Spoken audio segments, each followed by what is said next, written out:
Alva Valley Garden Centre we would describe as a destination garden centre.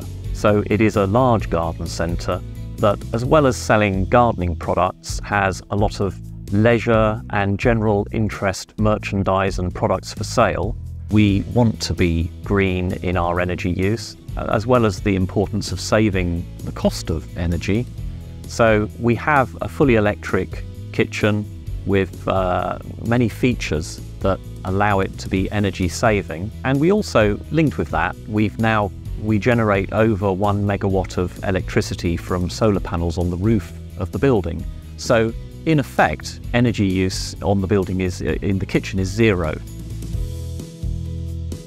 Here we are in the pot wash area. This is a fundamental operation crucial to the business. Trolleys are brought through, sorted here, double sorting, glassware on the top, rolled through into the rack dishwashing machine, which has a heat recovery unit built in, which enables the wasted steam to be reused and heat the incoming water, reducing on the kilowatt loading of the machine.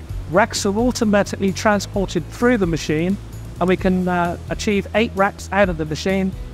And at the point at which there's enough racks, there's a table end switch to stop the operation until those are cleared.